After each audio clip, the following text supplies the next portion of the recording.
नमस्कार प्यारे विद्यार्थियों, कैसे हैं आप सब। तो इस वीडियो में मैं आपके लिए लेकर आया हूं क्लास 11th के फिजिक्स का चैप्टर नंबर 2 जिसका नाम है सरल रेखा में गति। इस चैप्टर का हम इस वीडियो में पार्ट 1 कवर करने वाले हैं। तो पार्ट 1 को स्टार्ट करने से पहले मैं आपसे एक रिक्वेस्ट करना चाहूँगा, अगर आपको हमारी वीडियो पसंद आ रही है और आपको क्लास 11th की वीडियोज़ हर चैप्टर की और पार्ट वाइज जल्दी से जल्दी चाहिए तो आप हमें कमेंट कर दें। आपके कमेंट को ध्यान में रखते हुए जिस टॉपिक पर ज़्यादा कमेंट आएंगे इस टॉपिक पर वीडियो बना दीजिए, उस टॉपिक को जल्दी से कवर करके उसकी वीडियो बनाकर आप तक पहुंचा देंगे। तो यहाँ पर हम जो देखने वाले हैं सरल रेखा में गति का पार्ट 1 देखने वाले हैं, जिसमें हम कवर करेंगे इन टॉपिक्स को जो कि आपके सामने लिखे हुए हैं। तो आपसे फिर से कहूँगा कि आपसे ये रिक्वेस्ट है हमारी कि अगर आपको हमारी वीडियो पसंद आ रही है तो कमेंट कर दें और अपने दोस्तों को शेयर करना ना भूलें। अगर आपको किसी भी टॉपिक पर कोई वीडियो चाहिए तो हमें कमेंट कर दें। तो यहाँ पर देखिए टॉपिक जो कवर करने वाले हैं इस वीडियो में दूरी तथा विस्थापन देखेंगे, साथ में करेंगे आंकिक प्रश्न, चाल तथा वेग देखेंगे, आंकिक प्रश्न करेंगे, औसत चाल तथा औसत वेग पर इंपोर्टेंट क्वेश्चंस करेंगे जो आपके क्लास 11th में, ध्यान सुनिए, किसी भी आप कॉलेज में पढ़ रहे हो और वहाँ का हाफ ईयरली एग्जाम अगर दे रहे हैं और वहाँ पर पेपर में जो आता है कौन कौन से क्वेश्चन आएंगे, इस टॉपिक से क्वेश्चन आएंगे, इसलिए मैंने इंपोर्टेंट लिखा है। बाकी अगर आप नीट या जेईई का एग्जाम देने की तैयारी कर रहे हैं तो आपको यहाँ से इस टॉपिक पे क्वेश्चन मिलेगा, ठीक है। हर साल यहाँ से क्वेश्चन पूछा जाता है, तो इसको अच्छे से पढ़िएगा, समझिएगा और कोई दिक्कत आए तो कमेंट कर दीजिएगा। तो बात करते हैं इस चैप्टर की सरल रेखा में गति की। तो ये जो चैप्टर है एक भौतिक विज्ञान की एक शाखा होती है जिसको हम मैकेनिक्स कहते हैं, या हम कह सकते हैं यहाँ पे इसको क्या कहते हैं, यांत्रिकी कहते हैं। हिंदी में क्या कहते हैं, यांत्रिकी। मैकेनिक्स इसे इंग्लिश में कहते हैं। और ये भौतिक विज्ञान की एक शाखा होती है जिसमें हम क्या करते हैं, किसी भी वस्तु की गति के बारे में पढ़ते हैं। किसके बारे में पढ़ते हैं, गति के बारे में। और गति कैसे हो रही है, किस कारण से होती है, उन सभी कारणों का अध्ययन भी इसमें करते हैं, ठीक है ना। तो जैसे भौतिक विज्ञान एक विज्ञान की शाखा होती है, वैसी भौतिक विज्ञान की बहुत सारी शाखा हैं जिसमें से एक शाखा होती है जिसका नाम है यांत्रिकी। और इसमें क्या है, हम वस्तु की गति के बारे में क्या करते हैं, अध्ययन करते हैं। वस्तु की गति के बारे में क्या करते हैं, अध्ययन करते हैं, ठीक है, याद रखेंगे यहाँ पे, जिसमें हम वस्तु की गति के बारे में क्या करते हैं, अध्ययन करते हैं। और इसको भी 3 पार्ट में डिवाइड किया गया है।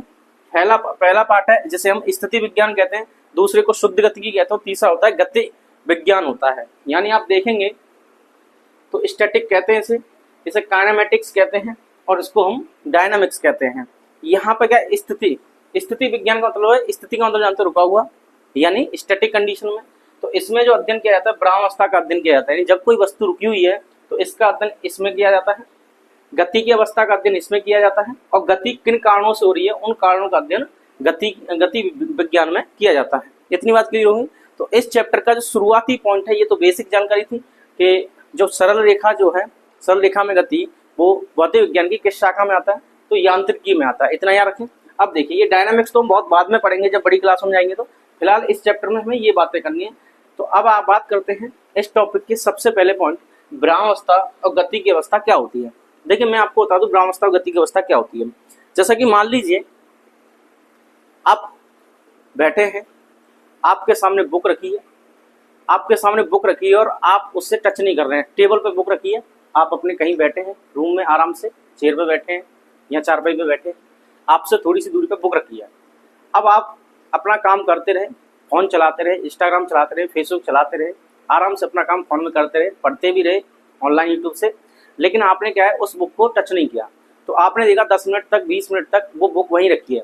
तो इसका मतलब ये हुआ कि आप क्या देख रहे हैं कि समय में निरंतर वृद्धि हो रही है, यानी समय बढ़ता जा रहा है। 10 मिनट होगी, 20 मिनट होंगी, बुक वहीं रखी है। तो समय में तो वृद्धि हो गई लेकिन बुक की स्थिति में कोई परिवर्तन नहीं हुआ। तो इसका मतलब ये हुआ कि ब्रह्मावस्था का मतलब ये होता है कि समय में परिवर्तन हो जाए और किसी वस्तु की स्थिति में कोई परिवर्तन ना रहे। जैसे कि मान लीजिए आपका घर कहाँ है, पृथ्वी पर कहाँ पर है, वहीं पे होता है रोज। दिन बदल जाता है, रात बदल जाती है, महीने बदल गए, घर वही है, घर कहीं नहीं गया और जाएगा भी नहीं, ठीक है ना। तो घर वही है लेकिन समय बदल जाता है। दिन क्या है, समय ही तो होते हैं। तो दिन बदल जाते हैं, महीने बदल जाते हैं, साल बदल गई, लेकिन घर आपका अभी फिलहाल वही है। तो इसका मतलब हुआ समय बदल गया पर घर की स्थिति नहीं बदली। तो हम कहेंगे किसी वस्तु की अगर स्थिति ना बदले और समय बदल जाए तो उसे ब्रह्मावस्था कहते हैं। समझ में आ गई बात है। अब देखिए गति की अवस्था क्या होती है। गति की अवस्था का मतलब है समय भी बदले और वस्तु की स्थिति भी बदले। जैसे हम फैन चलाते हैं, पंखा चलता है, तो पंखे की पंखुड़ियां मान लो बंद है और यहाँ पे है। अब आपने क्या है उसे चालू कर दिया तो ये इस तरीके से घूमने लग जाएगा। और ये घूमेगा तो क्या, अभी यहाँ पे फिर कुछ सेकंड बाद यहाँ जाए, कुछ सेकंड बाद यहाँ, कुछ सेकंड बाद कुछ सेकंड बाद, इस तरीके से घूमता रहेगा। यानी समय निरंतर बढ़ता रहेगा और उसकी जो स्थिति है वो भी बदलती रहेगी। आप रोड पे खड़े हो जाइए, आप वाहन देखेंगे, एक तरफ से वाहन आ रहे होंगे, एक तरफ से वाहन जा रहे होंगे, तो ऐसे आप यहाँ पे खड़े हैं मान लीजिए और ये वाहन आ रहे हैं तो ऐसे आपके सामने चला गया, फिर दिखाई नहीं, बहुत दूर जाने के बाद दिखाई नहीं, इधर से आया इधर चला गया वो भी नहीं दिखा। इसका मतलब जो वाहन की जो गति होती है वो, जो वाहन है वो गति की अवस्था में, कैसी अवस्था में, गति की अवस्था में। क्यों? कि समय बदलता जा रहा है और उनकी स्थिति बदल गई। अभी आपके सामने वाले कोई वाहन 10 बजे आया और आपने देखा 10:30 वो है ही नहीं है, वो चला गया कहीं, तो यानी वो क्या है, आधे घंटे में चलता गया चलता गया चलता गया, यानी गति में आ गया। तो समय बदलता गया और वस्तु की स्थिति भी बदलती गई, तो इसे क्या कहते हैं, गति की अवस्था कहते हैं। तो इनकी डेफिनेशन को आप देख सकते हैं। विरामावस्था की बात आए, जब किसी वस्तु की स्थिति में समय के साथ कोई परिवर्तन नहीं होता तो वह विरामावस्था में कहलाती है। गति की अवस्था की बात कर लें तो जब किसी वस्तु की स्थिति में समय के साथ परिवर्तन होता है तो वह गति की अवस्था में कहलाती है। क्लियर हुई बात है, आराम से याद कर लें, कोई दिक्कत नहीं है। और यहाँ पे एक चीज समझिए कि विरामावस्था और गति की अवस्था एक दूसरे के आपेक्षिक है। ये जो शब्द है आपेक्षिक, आपेक्षिक को इंग्लिश में कहते हैं रिलेटिव। जैसे हम कहते हैं ना कि रिश्तेदारी होती है तो कहते हैं ना रिलेटिव है हमारे, तो रिलेटिव का मतलब है संबंधी, जिनसे हमारा कोई रिश्ता होता है, तो रिलेटिव है हमारे, संबंधी है। ऐसे ही क्या है, विरामावस्था का संबंध होता है गति की अवस्था से। अगर हम कहें सिर्फ विरामावस्था होती है, नहीं, हम कहें सिर्फ गति की अवस्था होती है, नहीं, दोनों एक साथ होती हैं। कैसे होती हैं? अगर मान लीजिए आप रुक गए हैं, आप मान लीजिए, मैंने अभी बताया एग्जांपल रोड का, आप रोड पे खड़े हुए हैं, आप जब रेस्ट में हैं, आप विरामावस्था में, तभी आपको चीजें चलती हुई दिखाई देंगी। आप भी गति की अवस्था में, सामने वाली भी कोई चीज गति की अवस्था में, और उन दोनों की चाल सेम है, तो आपको ये पता लगेगा कि वो और आप दोनों एक दूसरे के साथ चल ही नहीं रहे हैं।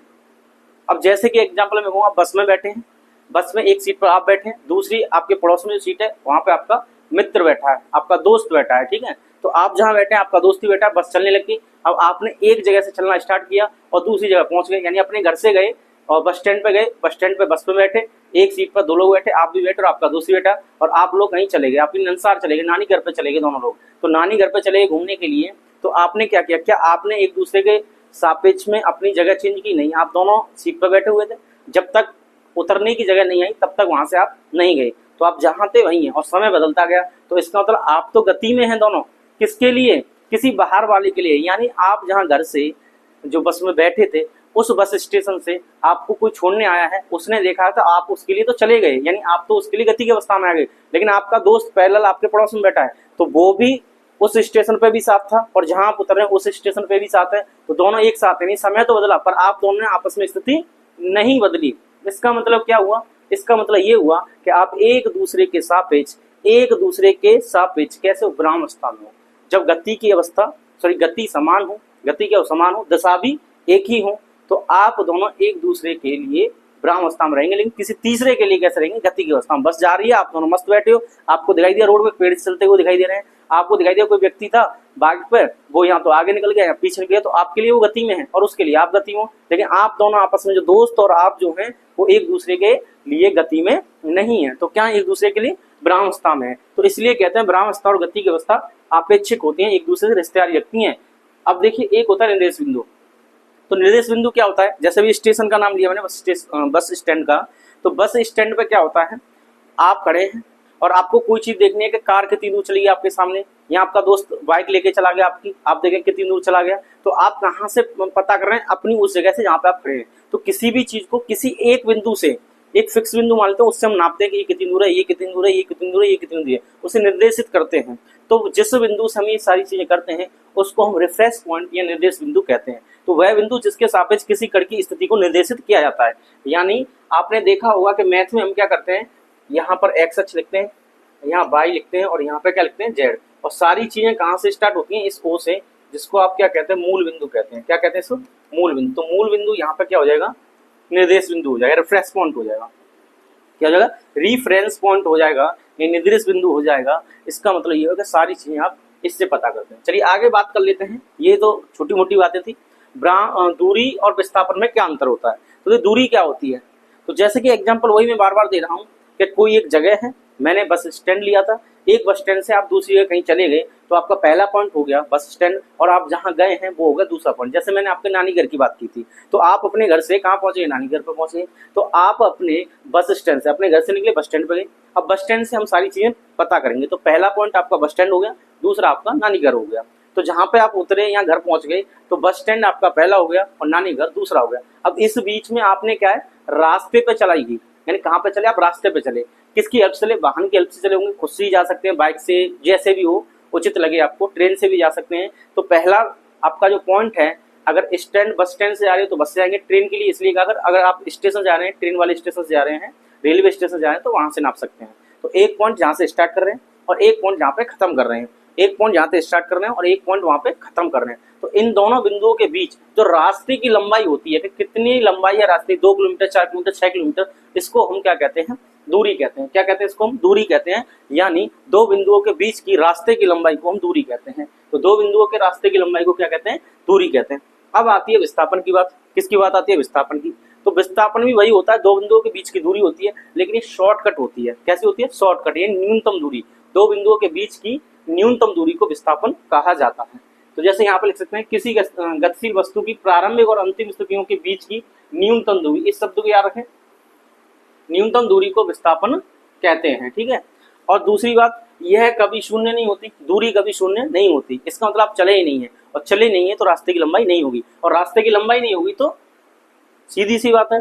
तो यहाँ पे हम कह सकते हैं यह कभी शून्य नहीं होती, तो शून्य नहीं होगी, इसका मान हमेशा धनात्मक होता है। इसका मान कैसा होता है, धनात्मक होता है। तो ये शून्य नहीं होगी, और शून्य नहीं होगी तो इसका मतलब शून्य से नीचे भी नहीं होगी, यानी माइनस की नहीं होगी, तो कैसी, शून्य से ऊपर होगी, तो कैसा होगा, ये प्लस का होगा। तो गति का जो वैल्यू है, यानी मान है, वो हमेशा धनात्मक होता है, यानी 0 से ज्यादा होता है। 0 नहीं होगा, माइनस का भी नहीं होगा, तो कैसा होगा, धनात्मक होगा। लेकिन विस्थापन क्या है, 0 हो सकता है, इसका मान धनात्मक ऋणात्मक दोनों हो सकता है। राशि की बात करें तो ये अदिश राशि होती है, और क्या होती है, सदिश राशि होती है। अब देखिए इसके कुछ सवाल कर रहे हैं, तो सवाल करने के लिए मैं आपको बता दूं, जैसा कि यहाँ समझ सकते हैं, ये एक रास्ता है, ये एक पॉइंट है पहला, ये बी पॉइंट है, ये सी पॉइंट है और ये डी पॉइंट है। यहाँ से यहाँ तक की दूरी 1 किलोमीटर है, ये 3 किलोमीटर है, और ये मैंने मान लिया ये 2 किलोमीटर है। अब क्या करता है, कोई बंदा यहाँ से स्टार्ट करता है चलना, और वो सी पे पहुंच जाता है। कहाँ पहुंचता है, सी पे। अब ए से सी तक गया, तो इस स्थिति में दूरी की बात करें, किसकी बात करें, दूरी। तो दूरी हमें निकालनी कहाँ से, ए से सी तक। तो कितना चला भाई, ए से बी गया यानी 1 किलोमीटर, और बी से सी गया यानी 3, तो कितना हो जाएगा, यहाँ पे 4 किलोमीटर उसने दूरी तय कर ली। इसमें कोई दिक्कत हुई नहीं हुई। अब नेक्स्ट देखिए, अगर मैं विस्थापन की बात करूं, किसकी बात करूं, विस्थापन की। तो विस्थापन कहाँ से कहाँ निकालना है, हमें ए से सी निकालना है, कि ए से सी विस्थापन बताइए। तो ए से सी विस्थापन निकालेंगे तो इसका तो पहला पॉइंट ये आखिरी पॉइंट है, इसका कोई शॉर्टकट है, इसका कोई शॉर्टकट नहीं है, ये एक ही रास्ता, वन वे है। तो वन वे है, तो यहाँ से सीधा चलिए यहाँ तक, तो 1 किलोमीटर यहाँ तक और 3 किलोमीटर यहाँ तक, टोटल 4 किलोमीटर। तो इस स्थिति में आप देखेंगे कि दूरी और विस्थापन बराबर होते हैं। जब एक ही रास्ता हो, वन वे हो, तो उस स्थिति में पहला जो बिंदु होगा और आखिरी जो बिंदु होगा वो दूरी के लिए और विस्थापन के लिए एक ही होगा, इसलिए दूरी और विस्थापन समान रहेंगे ऐसी स्थिति में। इसको आप लिख सकते हैं। आगे दूसरी बात करते हैं। दूसरी बात ये करते हैं, अब मान लीजिए क्या मानना है कि अब कोई यहां से ए से चलता है और डी पे पहुंच जाता है, और डी से वापस आता है, फिर बी पर रुक जाता है। कहां पर रुक गया, वो बी पर, यानी यहां से स्टार्ट किया, फिर यहां पे पहुंचा वो, और फिर कहां पे आ गया, बी पे आ गया वो। अब ऐसी स्थिति में अगर दूरी की बात करें, किसकी बात करें, दूरी की, तो भाई ए से कहां गया, बी पर, तो ए से बी कितना चले, 1 किलोमीटर, फिर बी से सी जाएगा, कितना हो जाएगा, 3, और सी से डी जाएगा यानी 2। तो यहाँ से देखिए 1 किलोमीटर और 3 किलोमीटर कितने हो गए, 4, 4 और 2 कितने हो गए, 6। अब वापस आएगा तो वापस आएगा, फिर से जुड़ेगा, तो 6 और 2 यहाँ पे आ गया वापस, डी से सी तक आने में 2 किलोमीटर चलेगा। तो इधर से देखो 1 और 3 कितने हो, 4 और 2 6। अब यहाँ से वापस आएगा तो कितने हो जाएंगे, 8 हो जाएंगे भाई, 6 2 8 हो गए। अब वापस बी पे आ गया, 3 और जोड़ 2, तो यानी 11 किलोमीटर इसके लिए दूरी हो जाएगी।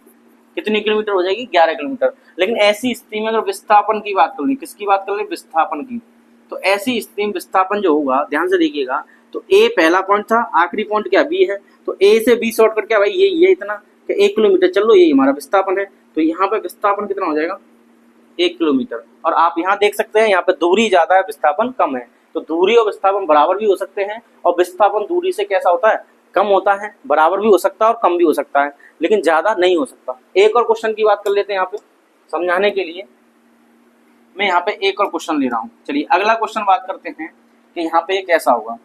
अब मान ली कोई यहाँ पे खड़ा है, कहाँ पे खड़ा है, यहाँ पे, ये खड़ा है यहाँ पे भाई, बी पे खड़ा है, ये दोस्त, एक दोस्त है और ये बी पे खड़ा है। अब ये मान लीजिए डी पे चला गया, कहाँ पे चला गया, डी पे, बी से गया और डी पे पहुंच गया। अब डी पे पहुंच गया और वापस घूम फिर के बी पे आ गया और बी से पहुंचते वो पहुंच गया ए पर। कहाँ पे पहुंच गया वो, ए पर।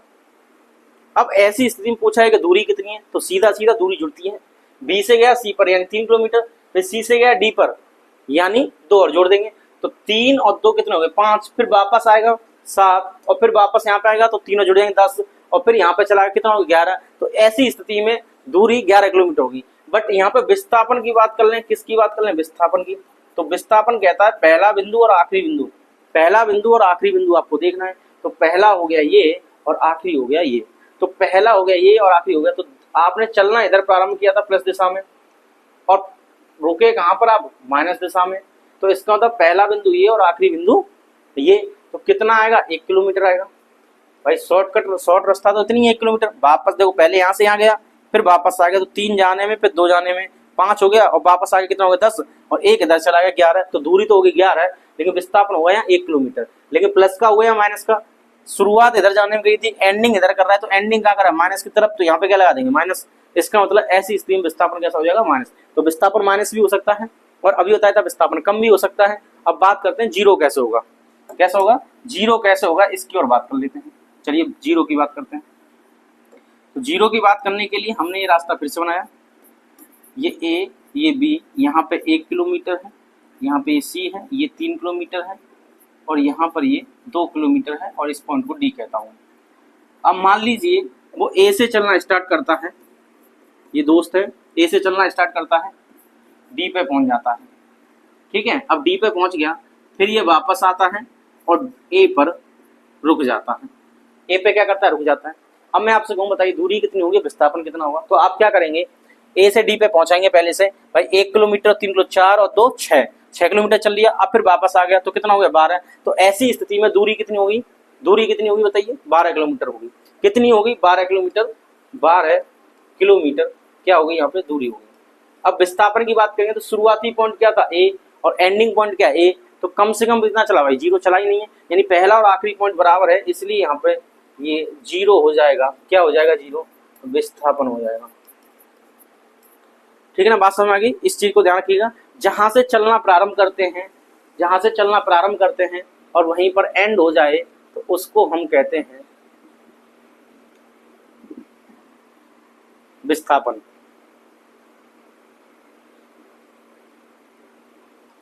जहां से चलना प्रारंभ करते हो वहीं पर हम एंड कर देते हैं, शुरुआती पॉइंट और आखिरी पॉइंट एक ही हो तो उसको हम विस्थापन कहेंगे जीरो। उस विस्थापन को क्या कहेंगे, जीरो। यानी पहला पॉइंट आखिरी पॉइंट। जैसे आप अपने घर से निकले, स्कूल गए, बाजार में घूमे, ट्यूशन पढ़ा, दोस्तों के साथ घूमे और शाम को घर पे पहुंच गए, तो ऐसी स्थिति में आपका विस्थापन शून्य हो गया। तो जहां से चले वहीं पे आ गए तो विस्थापन शून्य होगा। बात क्लियर है।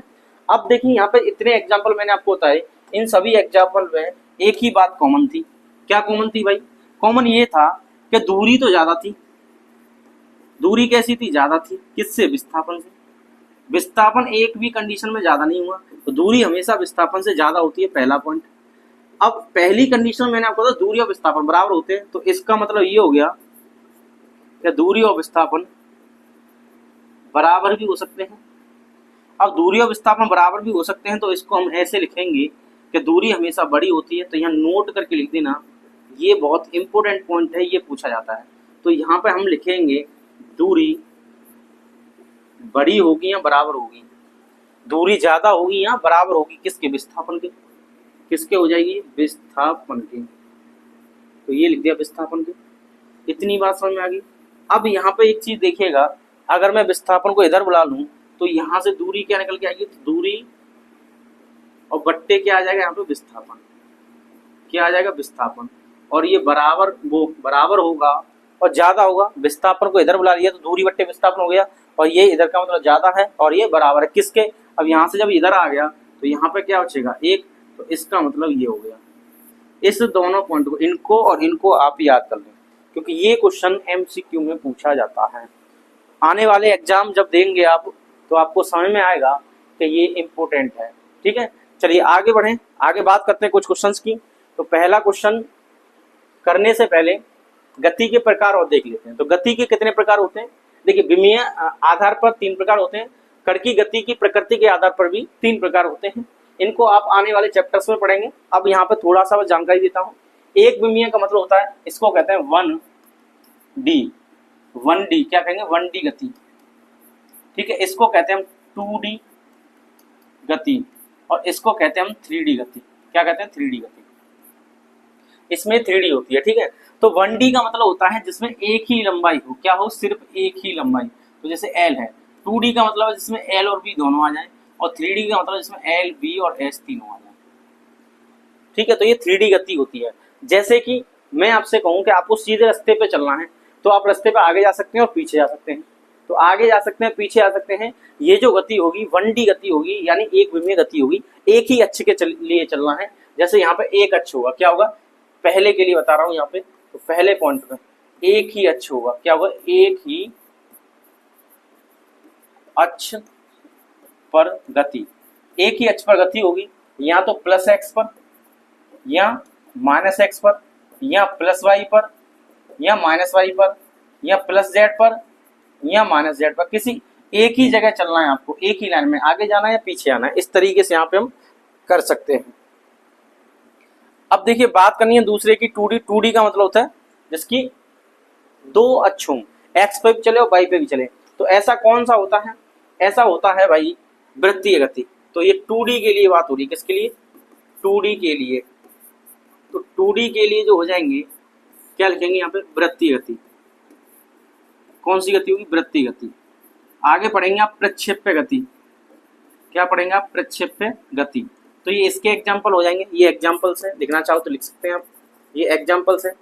3D की बात करें तो 3D के लिए तो आकाश में उड़ती पतंग, आकाश में उड़ती पतंग, ठीक है। एरोप्लेन का उड़ना, आकाश में उड़ती पतंग, चींटी का दीवार पे चढ़ना। तो ये सारी चीजें जो होती हैं वो 3D के लिए आएंगी। यानी आकाश में कोई चीज हवा में है तो 3D में आएगा। और अगर मान लीजिए वो वृत्तीय गति कर रहा है तो 2D में आएगा, प्रक्षेप्य गति कर रहा है तो भी 2D में आएगा। और एक विमीय गति कैसी होती है? सरल रेखा में गति होती है। जो वाहनों की, तो रोड पे जो गति होती है, एक रेखा में गति जो होगी वो एक विमीय हो जाएगी। तो ये है विमीय आधार पर। कण की स्थिति पे आधार पर होती है कि स्थानांतरी गति होती है। स्थानांतरी गति का मतलब होता है एक ही रेखा में। ये भी क्या होती है? एक ही रेखा में गति होती है। घूर्णन गति का मतलब है एक अक्ष के पड़ता जो गति होती है। जैसे पंखा जो घूमता है, आपने देखा है इसमें एक रॉड सी डली हो तो पंखा यहाँ पे घूमता है, यहाँ पे, तो ये इसके लिए अच्छे हो गए, यहाँ पे घूमता है। जैसे पृथ्वी जो है सूर्य का चक्कर लगाती है तो वो घोड़ी गति में भी आती है। और दोलन या कंपनित गति क्या होता है? इसको आप देख सकते हैं, जो घड़ी जो होती है घंटे वाली, जो उसमें घंटा लटका होता है, वो टेव टेव टेव टेव टेव करता है, वो क्या है? वो घंटा है। अब वो घंटा है तो पेंडुलम कहते हैं उसे, लोलक कहते हैं, सरल लोलक। अब वो क्या करता है? इधर जाता है, फिर इधर आता है, फिर इधर जाता है, फिर इधर आता है। तो इधर जाना, फिर इधर आना, फिर इधर जाना, फिर इधर आना। तो इसको हम कहते हैं कौन सी गति? कंपनित या दोलन गति कहते हैं। इनको हम आगे एक्सटेंड तरीके से पढ़ेंगे। अभी फिलहाल आप ये समझिए, एक विमीय मतलब एक ही दिशा में चलना है, 2 विमीय 2 दिशा में चलना है, फिर विमीय मतलब 3 दिशा में गति जो होती है। तो यहाँ पे एग्जाम्पल मैंने लिख दिए हैं। चलिए क्वेश्चन की ओर बढ़ते हैं। दूरी और विस्थापन का ही क्वेश्चन है। पहला क्वेश्चन क्या कहता है, आपसे पढ़िए। एक पिंड 6 मीटर पूर्व की ओर चलता है, तत्पश्चात 8 मीटर उत्तर की ओर चलता है। वस्तु द्वारा चली गई दूरी और विस्थापन ज्ञात कीजिए। तो हम क्या करेंगे? सबसे पहले पूर्व पश्चिम बना लेंगे। इधर जो होता है वो ईस्ट होता है, इधर जो होता है वो वेस्ट होता है, ऊपर हमेशा नॉर्थ आता है और यहाँ पे साउथ आता है। तो इसको क्या कहते हैं? पूरब कहते हैं। क्या कहते हैं? पूरब। इसको क्या कहेंगे आप? पश्चिम कहेंगे, पूर्व पश्चिम। और ये क्या हो गया? उत्तर हुआ। और ये क्या हुआ? दक्षिण हुआ। क्या हुआ? ये दक्षिण। ठीक है। अब ये शुरुआत करते हैं क्वेश्चन की। तो क्वेश्चन को यहाँ पे पढ़ लें कि एक पिंड 6 मीटर पूर्व की ओर चलता है, तो यहाँ से शुरुआत होगी और ये पूर्व की ओर चला गया। कितना चला गया भाई? 6 मीटर चला गया।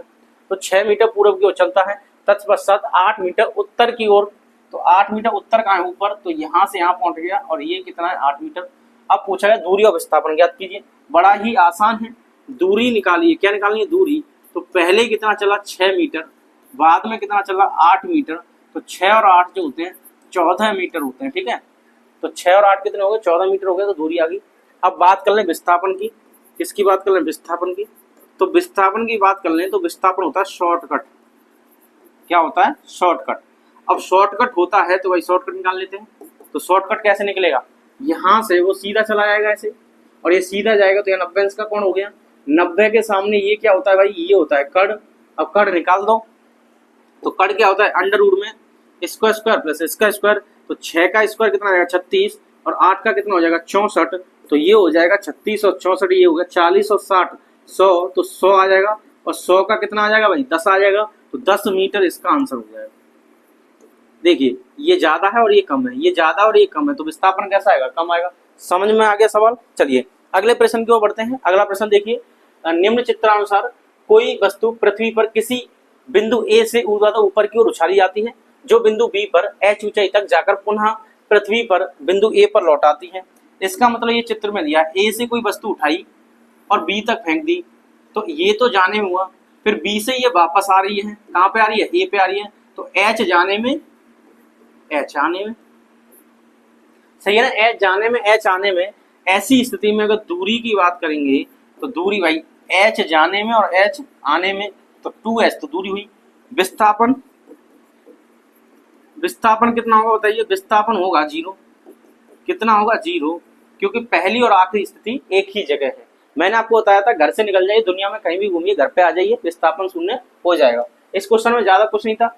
अगले प्रश्न की ओर बढ़ते हैं। अगला प्रश्न देखिए यहाँ पे, यदि एक वस्तु बिंदु P से 7 मीटर त्रिज्या के अर्धवृत्तीय पथ पर चलकर P के ठीक विपरीत स्थिति में Q बिंदु पर पहुंचे तो वस्तु द्वारा तय की गई दूरी और विस्थापन का प्रमाण ज्ञात कीजिए। तो यहाँ पे देखिए अर्धवृत्तीय की बात हो रही है, तो अर्धवृत्त कुछ ऐसा होता है भाई। ये अर्धवृत्त हो गया। अब ये अर्धवृत्त हो गया तो इसको मैं O कह दूंगा, तो यहाँ से यहाँ तक ये R होगा। क्या होगा? R।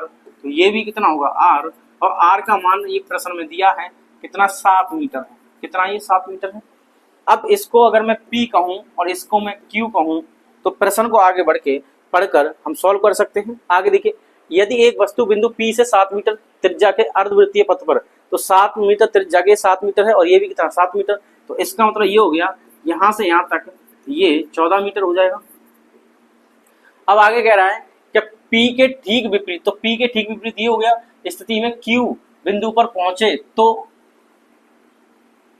तो वस्तु द्वारा तय की गई दूरी व विस्थापन का प्रमाण ज्ञात कीजिए। तो यहाँ से यहाँ जाना है, तो ऐसे जा रहा है, तो अब ऐसी स्थिति में क्या करना है? दूरी निकालनी है, तो हम लिखेंगे दूरी। क्या लिखेंगे भाई? दूरी। तो ऐसी स्थिति में दूरी लिखेंगे, तो ध्यान समझिएगा, अगर ये पूरा चलता, एक चक्कर अगर पूरा चलता ये ऐसे, तो एक चक्कर के लिए क्या होता भाई? ध्यान सुनिएगा, एक चक्कर के लिए क्या होता? एक चक्कर के लिए पूरी परिधि के बराबर होता है। ठीक है, अगर एक चक्कर की बात करें तो एक चक्कर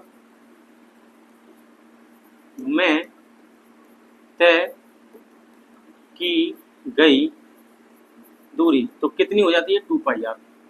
यानी एक चक्कर का मतलब क्या होता है? 2πr होता। क्यों होता? देखिए मान लीजिए कोई यहाँ से चलना स्टार्ट करता है ए से, और ए से घूम के वापस ए पे आ गया, तो कितना चला? वो वृत्त की परिधि के बराबर चला। कितना चला? वृत्त की परिधि के बराबर चला। तो इसका मतलब ये हो गया वो 2πr चला। भाई एक चक्कर लगाने में कितना चला? 2πr। और P से Q तक आने में कितना चक्कर है? ये एक चक्कर तो है नहीं, आधा चक्कर है। तो आधा चक्कर है तो कितना हो जाएगा? 2πr/2। तो दूरी हो जाएगी 2πr/2। 2 से 2 मर गया, तो आंसर आ गया πr। अब पाई को ऐसे ही लिख दो, पाई का मान लिख देते हैं हम। पाई का मान होता है 22/7, और r का मान आपको दिया है 7, तो 7 से 7 चल बसा। अब बचा आपका 22, और किस में दिया? मीटर में। तो आंसर आ जाएगा इतने मीटर। ये आंसर आ जाएगा दूरी का। समझ में आ गई बातें भाई? ध्यान से समझिएगा, अगर ये पूरा चक्कर घूमता तो कितना घूमता? परिधि के बराबर। एक चक्कर घूमता तो परिधि के बराबर। अब परिधि के बराबर तो है नहीं, ये सवाल में कह रहा है आधा चलेगा। P से Q तक कितना है? आधा। तो आधे का कितना हो जाएगा? 2πr का आधा कर दो, तो 2πr का आधा कितना होगा? πr। पाई का मान होता है 22/7, r का मान दिया है 7 से 7 मर गया, तो 22 आंसर आ गया। अब पूछा विस्थापन, तो यहाँ पर जो विस्थापन होता है शॉर्टकट होता है। भाई विस्थापन क्या होता है? शॉर्टकट। तो P से ऐसे जाने की बजाय आप सीधा बताइए, ये ऐसे नहीं जा सकता क्या भाई? ऐसे सीधा चला जा, तो सीधा जाता तो क्या होता? r+r यानी 2r आ जाता, और 2r का होता 2 × 7 यानी 14 मीटर चलता। तो यहाँ पे ये आंसर आ जाता। क्लियर हुई ये बातें? चलिए इसे नोट कीजिए। आगे बढ़ते हैं, चाल की बातें करते हैं। तो चाल क्या होता है? चाल का फॉर्मूला आपको पता है, चाल क्या होता है, चाल को कहते हैं चाल बराबर दूरी बटे समय। चाल क्या होती है, दूरी बटे समय। और इसके मात्रक की बात करें तो दूरी मीटर में आती है, समय यहाँ पे सेकंड में आता है। तो इससे कहते हैं दूरी बट्टे समय, और इसको हम ऐसे भी लिखते हैं मीटर सेकंड की घात -1, तो मीटर पर सेकंड बोलते हैं। तो देखिए जब भी कोई चीज एक बट्टे लिखी हो, जैसे एक बट्टे समय लिखा है, एक बट्टे द्रव्यमान लिखा है, तो इसको हम पढ़ते हैं एकांक। क्या पढ़ते हैं, एकांक। और यह समय है तो इसे एकांक समय पढ़ेंगे। जैसे इसे पढ़ेंगे तो एकांक तो पढ़ेंगे, या द्रव्यमान है तो इसको द्रव्यमान पढ़ेंगे। अगर यहाँ आयतन होता तो एकांक आयतन पढ़ते, अगर यहाँ पे क्षेत्रफल होता तो एकांक क्षेत्रफल पढ़ते। तो इसका मतलब ये हो गया कोई भी चीज अगर हर में दी है, किसमें दी है, हर में दी है, तो हर में दी है तो उसे हम एकांक पढ़ेंगे। तो यहाँ हर में क्या दिया, समय, तो एक बट्टे समय हो गया तो एकांक समय। अब दूरी क्या तय की जाती है, तो एकांक समय में तय की गई दूरी को चाल कहते हैं। तो किसी वस्तु द्वारा एकांक समय में तय की गई दूरी को चाल कहते हैं, या दूरी और समय के अनुपात को चाल कहते हैं।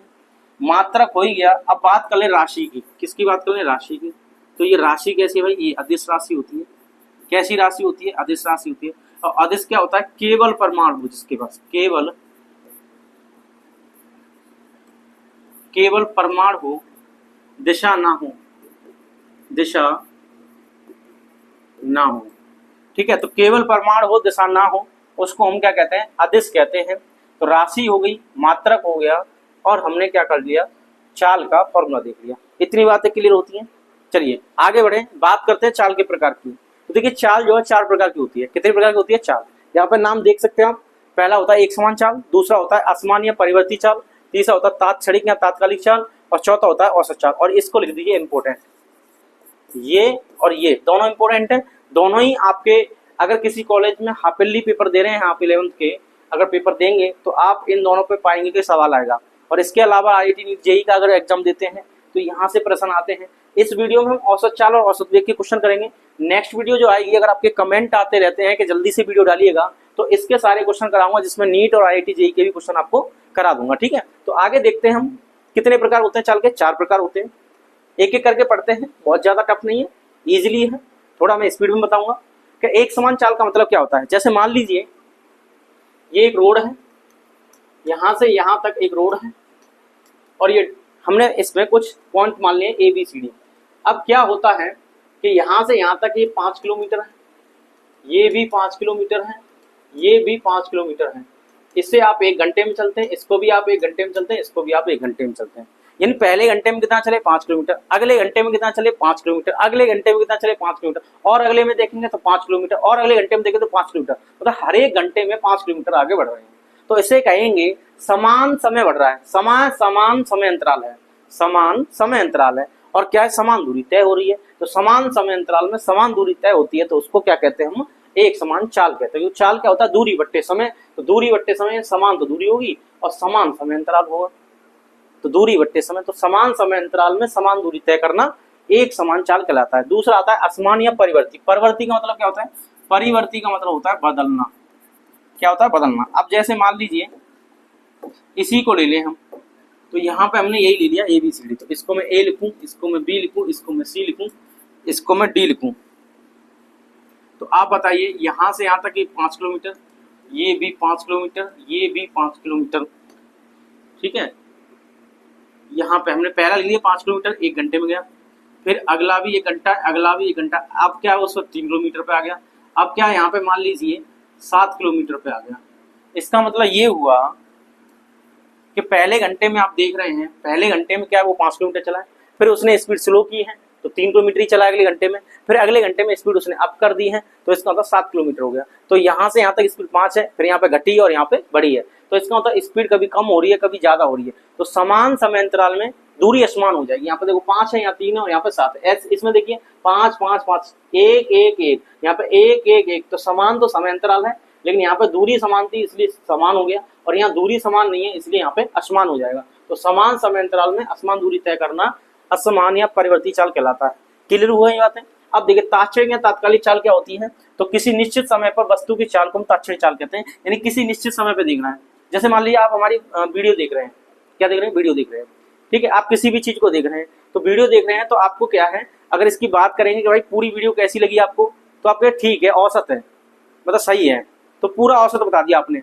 मैंने क्या पूरी वीडियो में हर जगह सही थी, तो आप कहें नहीं हर जगह सही नहीं थी, कहीं तेज पढ़ाया, कहीं बेकार पढ़ाया, कहीं अच्छा पढ़ाया, बेकार पढ़ाया, कहीं अच्छा पढ़ाया, इस तरीके से बातें करेंगे तो इसका मतलब ये हो गया कि आप किसी निश्चित समय की बात कर रहे हैं, और निश्चित समय पे जो चाल होती है उसको हम तात्क्षणिक चाल कहते हैं।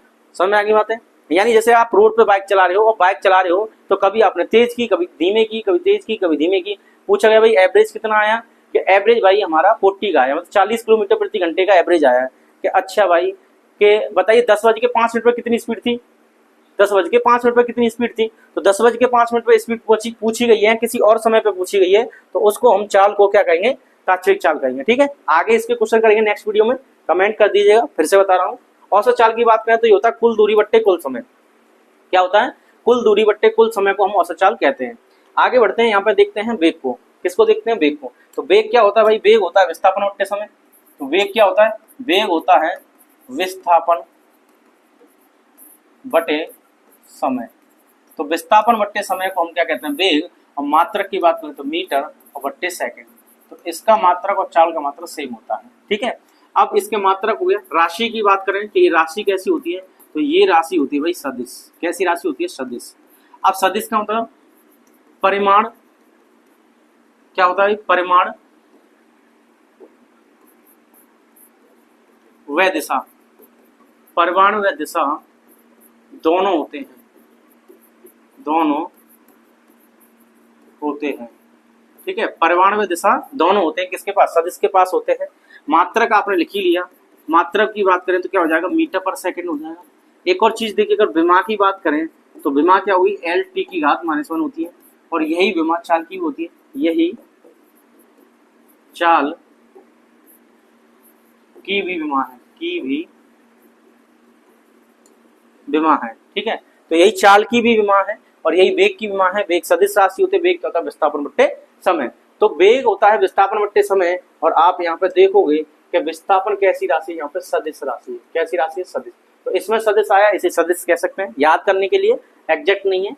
तो विस्थापन बट्टे समय हो गया, तो विस्थापन सदिश राशि है तो वेग भी सदिश राशि है। तो इसका मतलब ये हुआ विस्थापन सदिश है। चाल की बात कर ले तो चाल में देखिएगा ये आता है दूरी। तो दूरी कैसा है? यहाँ पे अदिश है। दूरी कैसा है? यहाँ पे अदिश। तो इसमें अदिश आया, ये भी कैसा है? अदिश। तो विस्थापन कैसा होता है? विस्थापन सदिश होता है। तो इसका मतलब इसमें क्या चाहिए? हमें दिशा चाहिए। क्या चाहिए? दिशा। और क्या चाहिए हमें? परिमाण। क्या चाहिए? परिमाण। ऐसी अगर वेग की बात करेंगे तो वेग कितने प्रकार के होते हैं? चाल के हिसाब से वेग भी 4 प्रकार के होते हैं। कितने प्रकार के होते हैं? 4 के। तो यहाँ पे वही है, एक समान वेग की बात हो रही है। तो वेग देखिए कैसी राशि है? वेग जो है सदिश राशि है। कैसी राशि है? सदिश राशि। सदिश राशि। अब ये सदिश राशि है तो ध्यान से देखिएगा, ये सदिश है तो क्या इसका मात्रक नहीं होगा भाई? कैसी राशि? सदिश है। तो यहाँ लिखो सदिश, सदिश राशि। अब सदिश राशि है तो इसकी दिशा भी होगी और इसका परिमाण भी होगा। अब दिशा और परिमाण भी होगा तो इसका मतलब ये है, ना तो दिशा बदले और ना ही परिमाण बदले। ना दिशा बदले और ना परिमाण बदले, उसको कहेंगे एक समान। तो कण के वेग का परिमाण तथा दिशा दोनों ही समान रहे, मतलब दोनों ही समान रहेंगे, ना बदले, तब कण का वेग एक समान वेग कहलाता है। और यह तब संभव है जब कण एक सरल रेखा में एक ही दिशा में नियत वेग से चलता है। जैसे मान लिया आप रोड पे जा रहे हैं किसी एक दिशा में, पूर्व में, पश्चिम में, उत्तर में, दक्षिण में, और स्पीड आपकी 30 किलोमीटर प्रति घंटे की है, तो आपकी 30 किलोमीटर प्रति घंटे की स्पीड रहनी चाहिए और दिशा वही रहनी चाहिए जिस दिशा में आपने शुरुआत करी। मान लिया पूर्व की तरफ जा रहे हैं तो पूर्व की तरफ ही चलते जाइए, स्पीड को कभी कम मत करना, ज्यादा मत करना, जैसी वैसे ही चलने देना। तो ऐसी स्थिति को हम एक समान वेग कहेंगे। ठीक है, दूसरी बात सुनिए, असमान वेग। तो असमान का मतलब जिसमें से या तो दिशा या चाल, सॉरी दिशा या परिमाण, कोई एक चीज बदल जाए या दोनों बदल जाए। तो कण के वेग का परिमाण अथवा दिशा, कण के वेग का परिमाण अथवा दिशा अथवा दोनों परिवर्तित हो तब कण का वेग असमान वेग कहलाता है। कैसा कहलाता है? असमान वेग। बात समझ आ गई? अब बात करते हैं तात्क्षणिक की। तात्क्षणिक वही है विशेष समय पर, किसी निश्चित समय या क्षण पर वस्तु के वेग को तात्क्षणिक वेग कहते हैं। आगे बता रहे हैं, बार बार बता रहा हूं, अगले पार्ट में इसके क्वेश्चंस करेंगे, बहुत बेहतरीन क्वेश्चन कराऊंगा अगर आप कमेंट करते हैं तो। आगे देखिए औसत वेग की बात आती है। तो औसत का मतलब क्या होता है? वेग का क्या होता है? विस्थापन बट्टे समय। तो यहाँ पे लगा दो बस कुल, कोई भी चीज औसत निकालनी है तो विस्थापन बट्टे समय है इसका फॉर्मूला, तो कुल लगा दो उसके आगे। जैसे औसत चाल निकालनी है तो चाल क्या होती है? दूरी बट्टे समय, तो कुल दूरी बट्टे कुल समय हो जाएगा। क्लियर हुई बातें? नोट कर लीजिएगा। चलिए क्वेश्चन की ओर बढ़ते हैं। किसकी ओर बढ़ते हैं? क्वेश्चन की ओर बढ़ते हैं। क्वेश्चन देखेंगे यहाँ पर। तो औसत चाल तथा, आप पढ़ सकते हैं क्या है, औसत चाल तथा औसत वेग पर आधारित प्रश्न। तो पहला प्रश्न है, यात्रा शुरू होते समय कार का ओडोमीटर। देखिए ओडोमीटर क्या होता है, ओडोमीटर जो होता है आपने देखा होगा जो बाइक में, ध्यान सुनिएगा, बाइक में कुछ ऐसा होता है ये, तो यहाँ पे ये पॉइंटर होता है, यहाँ पे स्पीड लिखी होती है, ये 0 होता है, यहाँ पे मान लीजिए 20 है, फिर 40 है, यहाँ पे 60 है, और फिर यहाँ पे मान लीजिए 90 है, और फिर यहाँ 110 है, ठीक है, 20 40 60 80, यहाँ पे मान लीजिए 100 है, कितनी यहाँ पे ये मान लीजिए हमने 100 है, यहाँ पे 80 है, यहाँ पे 120 है, ठीक है, यहाँ पे 140 है, फिर 160 है और 180 है, ऐसा कुछ होता है। तो इसको कहते हैं हम स्पीडोमीटर। क्या कहते हैं भाई, स्पीडोमीटर कहते हैं। और स्पीडोमीटर क्या करता है, ये ताक्षणिक चाल बताता है। क्या बताता है, ताक्षणिक चाल। शायद मैं बताना भूल गया था, ये मैंने लिखा था साथ में ही, कि अगर चाल के प्रकार की बात आती है तो ताक्षणिक चाल जो होती है, कौन चाल होती है, ताक्षणिक चाल। तो ताक्षणिक चाल जो होती है वो हमारा स्पीडोमीटर नापता है। कौन नापता है, स्पीडोमीटर। तो इस स्पीडोमीटर, तो स्पीड को नापने वाला जो होता है वो स्पीडोमीटर होता है। और कौन सी स्पीड नापता है, स्पीड मतलब होता है चाल, तो ताक्षणिक चाल नापता है। कौन सी चाल नापता है, ताक्षणिक चाल नापता है। अब देखिए यहाँ पर इसी में साथ में आपने देखा होगा कि साथ में ही वहां पे आपने ऐसा देखा होगा, उसमें कुछ किलोमीटर लगता है। जैसे मान लीजिए 3215 किलोमीटर किसी की गाड़ी चली है, तो 3215 किलोमीटर गाड़ी चली है, तो इसी को कहते हैं भाई ओडोमीटर कहते हैं। क्या कहते हैं, ओडोमीटर। तो ओडोमीटर क्या करता है, दूरी नापता है। कॉपी पे लिख लीजिएगा, ओडोमीटर क्या करता है, दूरी नापता है। और ताक्षणिक चाल को कौन नापता है, जो स्पीडोमीटर। बाइक में जो मीटर लगा होता है उसको कहता है स्पीडोमीटर, वो स्पीड को नापता है। और कौन सी स्पीड नापता है, स्पीड का मतलब होता है चाल, तो कौन सी चाल होगी, ताक्षणिक चाल को नापता है कौन, स्पीडोमीटर। क्लियर। और साथ में जो लगा होता है कि कितने किलोमीटर बाइक चली है, तो वो किलोमीटर का जो बताने वाला यंत्र होता है उसको कहते हैं हम ओडोमीटर। क्या कहते हैं, ओडोमीटर। तो वो जो ओडोमीटर होता है वो दूरी बताता है, और स्पीडोमीटर क्या होता है, ताक्षणिक चाल होता है। क्लियर हुई बात है। चलिए प्रश्न की ओर बढ़ते हैं, प्रश्न को कैसे सॉल्व करना है ये देखते हैं। तो प्रश्न को कैसे सॉल्व करना है, यात्रा शुरू होते समय कार का ओडोमीटर 2000 किलोमीटर प्रदर्शित करता है। तो कार में ओडोमीटर लगाए, कार भी देखते हुए कितनी चली है, तो 2000 किलोमीटर दिखा रहा है। अभी कितना दिखा रहा है, 2000 किलोमीटर। अब मान लीजिए आपको कार चलाना आता है और आप अपने दोस्त से कार मांगने गए, और आप अपने दोस्त से कार मांगने जा रहे हैं, और उसने कहा कि भाई कार ले जा, पर कार हमारी 2000 किलोमीटर पहले ही चल चुकी है। तो 2000 किलोमीटर पहले ही चल चुकी है, और यात्रा समाप्ति पर कितना है, 2400 किलोमीटर प्रदर्शित करता है। तो इतना पहले से ही था। आप कार लेने गए, कार लिया, और आपने यात्रा चालू कर दी, और यात्रा चालू करने का यात्रा समाप्त भी हो गई। अब समाप्त होने का मतलब आपका जो कार का मीटर है, अब उस पर इतनी रीडिंग आ रही है, पहले 2000 थी। अब प्रदर्शित करता है यदि इस यात्रा में 8 घंटे लगते हैं तो कार की औसत चाल को किलोमीटर प्रति घंटा और मीटर पर सेकंड में ज्ञात करें। तो इसका मतलब ये हुआ, फिर से सुनिए, यात्रा शुरू होते समय कार का ओडोमीटर कितना था, इतना, और समाप्ति पर कितना, इतना। तो कितना चले आप, 2000 पहले से उसमें फिक्स था। जैसे बाइक या कार में 2000 किलोमीटर पहले लिखा है, आप चलाने लग गए और आप 200 किलोमीटर ले गए और वापस भी आ गए, तो 200 किलोमीटर जाने में 200 किलोमीटर आने में कितना होगा, 400 किलोमीटर हो गया। तो यहाँ पे क्या है, इसने 400 किलोमीटर चला है। तो यहाँ पे बात करेंगे कुल दूरी की। किसकी बात करेंगे, कुल दूरी। तो कुल दूरी, तो कुल दूरी होगी भाई 2400 माइनस 2000, तो आ जाएगा आपका 400 किलोमीटर। कितना आ जाएगा, 400 किलोमीटर। ठीक है। अब कुल समय की बात कर लें कि भाई कुल समय कितना लगा था, तो कुल समय लगा है यहाँ पे, कुल समय, तो कुल समय लगा है यहाँ पे 8 घंटे। कितना लगा है, 8 घंटे। तो 8 घंटे समय लगा है और 400 किलोमीटर चले हैं। तो अब आपसे पूछा गया है, पूछ रहा है प्रश्न में कि औसत चाल को बताइए। तो औसत चाल क्या होता है भाई, औसत चाल, तो यहाँ लिखेंगे औसत चाल। तो यहाँ लिखेंगे कुल दूरी, कुल दूरी बटे कुल समय। कुल दूरी कितनी होगी, 400 किलोमीटर, तो यहाँ लिख देंगे 400 किलोमीटर, और बट्टे में कर देंगे कुल समय। तो 8 पंजे 40 यानी 50 किलोमीटर प्रति घंटा इसका आंसर आ जाएगा। तो ये इसका आंसर हो गया। लेकिन ये किस में है, किलोमीटर प्रति घंटा में आंसर है। अब आपसे क्या पूछा, मीटर पर सेकंड में। तो मीटर पर सेकंड में जब भी आंसर निकालना है तो याद रखें यहाँ पे क्या करना है, मीटर पर सेकंड के लिए, मीटर पर सेकंड के लिए, तो यहाँ पे क्या करना होता है, ये जो दिया है 50 किलोमीटर प्रति घंटा जो दिया है 50 को ऐसे लिख दें और यहाँ 5/18 से गुणा कर दें, मीटर प्रति सेकंड में आ जाएगा। किस में आ जाएगा? मीटर पर सेकंड में आ जाता है। क्यों आता है, कैसे आता है, इसको सिखा देंगे अगर आप कमेंट करेंगे तो। बाकी उम्मीद करूंगा इतना आपको आता है, नहीं आता है तो किलोमीटर हटाइए, यहाँ 1000 लगाइए और 1 घंटे में कितनी सेकंड होती है? 3600 सेकंड होती है। तो यहाँ पे 1000 और यहाँ पे कितना हो जाएगा? 3600।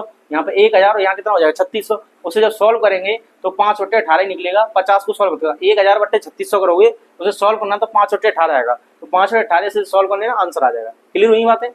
अगले प्रश्न को बढ़ते हैं। देखिए, एक कण अपनी कुल यात्रा की आधी दूरी चाल b1 से और शेष आधी दूरी चाल b2 से तय करता है, तो संपूर्ण यात्रा के दौरान इस कण की औसत चाल क्या होगी?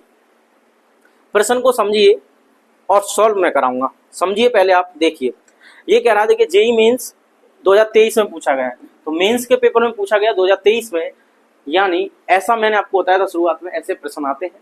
नीट में भी आ चुका है, नीट के यहाँ डेट नहीं डली, पेपर देखूंगा तो बताऊंगा आपको कब आया था। तो एक कण अपनी कुल यात्रा की आधी दूरी चाल b1 से और शेष आधी दूरी चाल b2 से तय करता है, तो संपूर्ण यात्रा के दौरान इस कण की औसत चाल क्या होगी?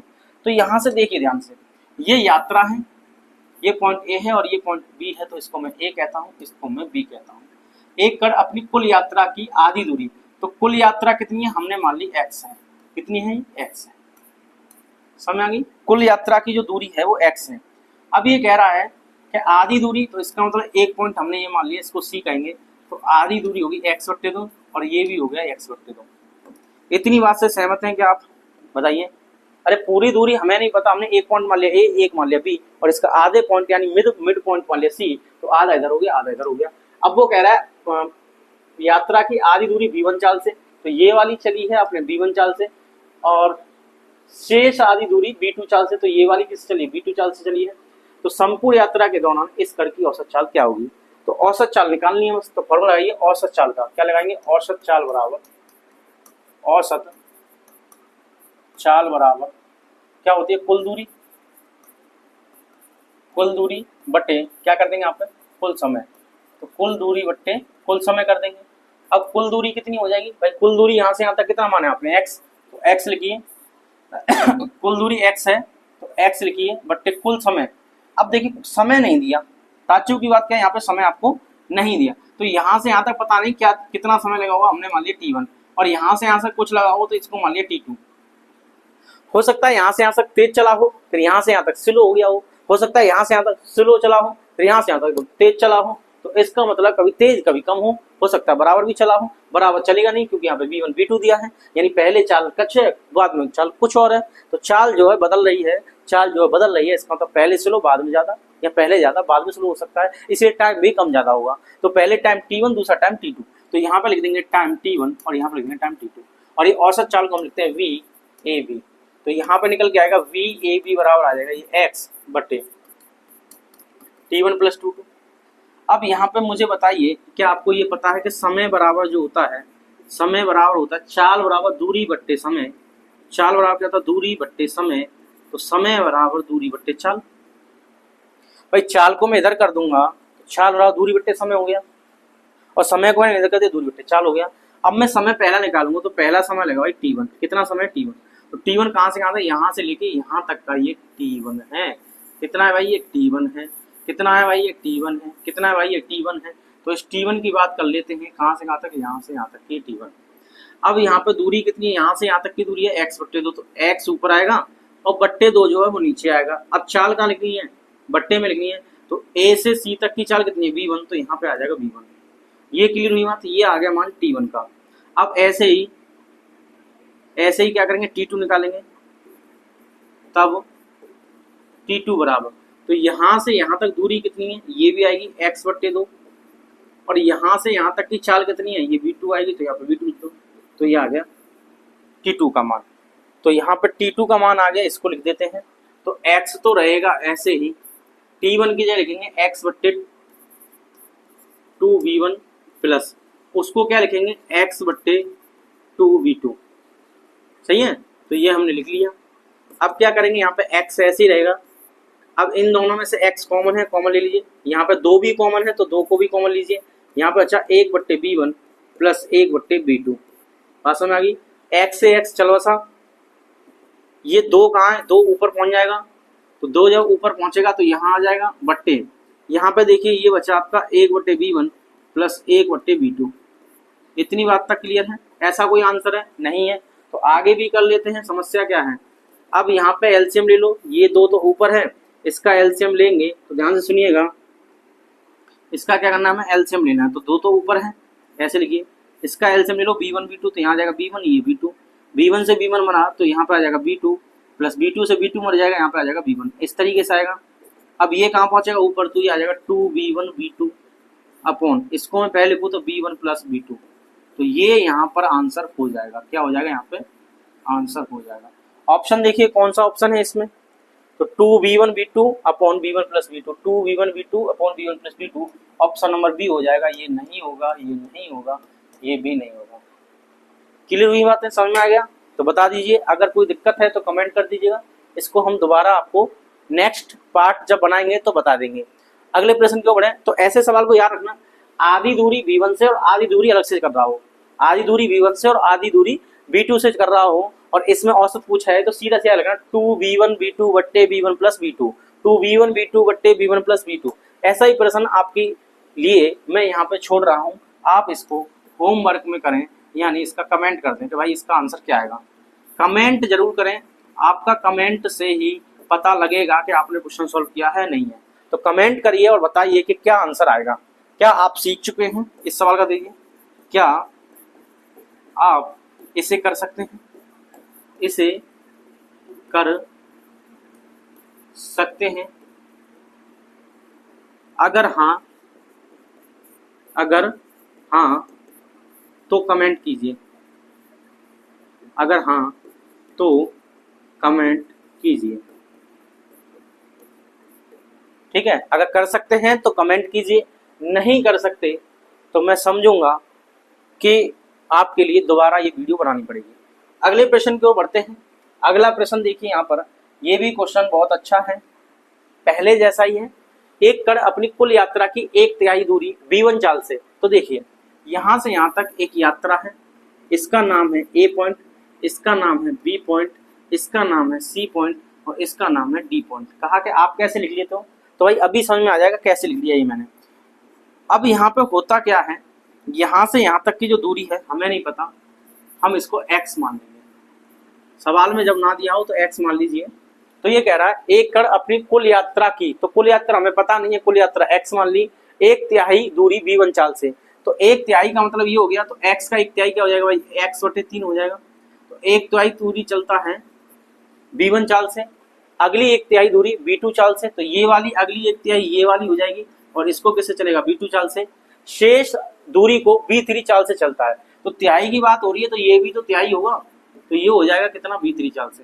भाई टोटल कितना है, x है, तो x/3 x/3 x/3, 3 जगह बांट तो x के बराबर आना चाहिए, तो x को 3 जगह बांटा तो x/3 x/3 x/3। अब देखिए एलसीएम कितना आ गया, 3, तो 1 2 3 कितने x हैं, 3, 3 से 3 मर गया, 3 से 3 क्या होगा, मर गया भाई, 3 से 3 क्या हो गया, मर गया, तो क्या बचा, x के बराबर आ गया, नहीं आ गया। इसका मतलब ये हुआ कि कुल जो दूरी है वो 3 भागों में ऐसे बटेगी, x/3 x/3 x/3, पहले के लिए b1, दूसरे के लिए b2, तीसरे के लिए b3। अब मैंने आपको बताया ही है, जब ऐसा आ जाए तो टाइम नहीं दिया, यहाँ पर टाइम लिखिए t1, यहाँ पर टाइम लिखिए t2 और यहाँ पर टाइम लिखिए t3। औसत चाल का फॉर्मूला ये, औसत चाल बराबर कुल दूरी, क्या लिखेंगे आप, कुल दूरी बटे कुल समय। अब कुल दूरी कितनी है, x है, कुल दूरी कितनी है, x, ठीक है ना, कुल दूरी कितनी है, x है। अब बटे करेंगे कुल समय, तो यहाँ पे कितना आ जाएगा, ये आ गया t1 प्लस यहाँ पे आ गया t2 और यहाँ पे आ गया t3। ये बातें क्लियर हुई। अब जब हम ऐसे कर लेंगे तो ध्यान से सुनिएगा, फिर से x ऐसे ही रहेगा, तो t1 t2 की वैल्यू हमें निकालनी पड़ेगी। तो निकालते हैं फिर से सवाल को पहले की तरह। तो समय बराबर क्या आ जाएगा, दूरी बट्टे चाल, क्योंकि चाल बराबर होता है दूरी बट्टे समय, तो समय बराबर होगा दूरी बट्टे चाल। पहला समय निकालेंगे t1, तो दूरी कितनी हो जाएगी यहाँ पे, x/3 भाई, x/3 यहाँ, x/3 यहाँ, x/3 यहाँ, तो दूरी तो x/3 रहेगी। अब यहाँ पे पहले के लिए देखिए, यहाँ पे चाल आ जाएगी b1, तो ये हो गया t1, क्या हो गया ये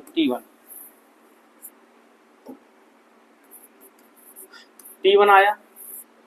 T2 निकालें तो T2 क्या आ जाएगा, तो यहाँ लिख देंगे T2, ये आ जाएगा x/3 v2।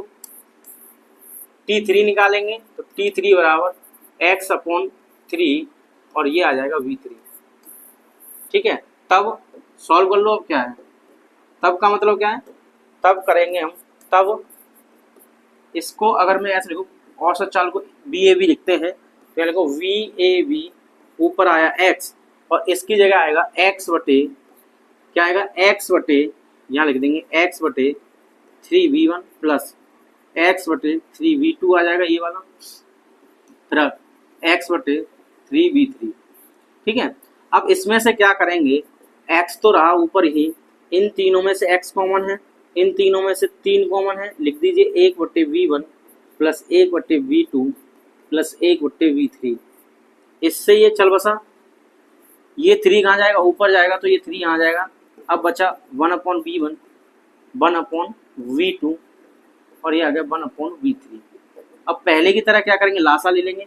तो यहाँ पे क्या करेंगे, ये तो 3 ऊपर है, इसका लासा लीजिए b1 b2 b3 का, तो b1 b2 b3 लासा आ जाएगा। b1 से b1 मर जाएगा भाग देने पर, मर गया तो वही बचा क्या, b2 और b3 बचा, प्लस लाएंगे। b2 का भाग देंगे तो b2 मर जाएगा। अब b2 मर गया तो क्या बचा, b1 और b3 बचा, प्लस लाएंगे। 3 का भाग देंगे, 3 मर जाएगा, क्या बचेगा, b1 और b2 बचेगा, 3 से 3 मर गया। अब इसमें क्या करेंगे, ये वाली जो वैल्यू है कहाँ पहुंच जाएगी, ऊपर, तो ये आ जाएगा 3v1 v2 v3 अपॉन, ये आ जाएगा। इसको मैं पहले लिख लूँ, किसी को भी लिख दीजिए, कोई दिक्कत नहीं है। तो मैं ऐसे लिखता हूँ v2 v3 v1 v3 plus यहाँ आ जाएगा v1 v2। ये इस प्रश्न का आंसर हो जाएगा। समझ में आ गई बात, ये इस प्रश्न का क्या हो जाएगा, आंसर हो जाएगा।